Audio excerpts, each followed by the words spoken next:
बड़ी खबर आपको दिखाते हैं। रुद्रप्रयाग में भीषण लैंडस्लाइड हुआ है। बद्रीनाथ जाने वाला मार्ग इस वजह से पूरी तरह से बंद हो गया। देर रात लैंडस्लाइड के बाद जाम लगा है। दोनों तरफ से गाड़ियों की लंबी कतार लगी है। रेस्क्यू का काम फिलहाल जारी। तो जरा ये तस्वीर आप देखिए। हालांकि रुद्रप्रयाग में इस तरीके के लैंडस्लाइड की खबरें लगातार सामने आ रही, क्योंकि जैसे ही बारिश का दौर यहाँ पर शुरू होता है, मौसम आता है, यहाँ पर इस तरीके के हादसे भी होते हैं। देर रात यहाँ पर लैंडस्लाइड हुआ, जिसकी वजह से लंबा जाम लग गया। बताया जा रहा है कि जाम की वजह से दोनों ही तरफ गाड़ियों की लंबी कतारें लग गई। दो तस्वीरें हम आपको दिखा रहे हैं। पहली तस्वीर अभी की है, जहां पर रेस्क्यू फिलहाल जारी है और मलबे को हटाने का काम किया जा रहा है। लेकिन दूसरी तस्वीर वो रात की तस्वीर है, जब अचानक यहाँ पर लैंडस्लाइड हो जाता है। रेस्क्यू का काम फिलहाल अभी जारी है।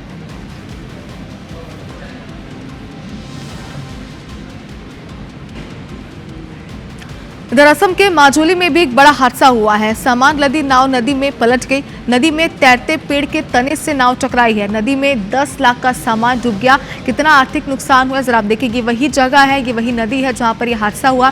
सामान लदी नाव नदी में अचानक ही पलट गई। बताया जा रहा है कि नदी में एक तैरता हुआ पेड़ था, जिसके तने से ये नाव टकरा जाती है और टकराने के बाद तुरंत ही पलट जाती है। देखिए, बड़ा हादसा इसे हम इसलिए भी कह रहे हैं क्योंकि 10 लाख का जो सामान था वो इसमें डूब गया, नष्ट हो गया। कितना भारी नुकसान यहां पर हुआ है, जरा आप इस बात से अंदाजा लगाइए।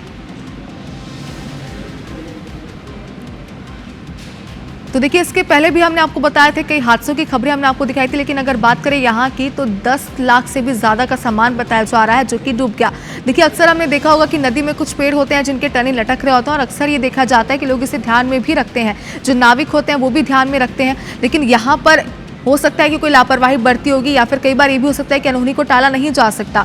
इस वजह से तने से, यानी कि पेड़ के तने से ये नाव टकरा जाती है और अचानक ही पलट जाती है। 10 लाख का जो सामान था वो यहाँ पर पूरी तरीके से नष्ट हो गया, नदी में बह गया, जिसकी वजह से भारी आर्थिक नुकसान हुआ है।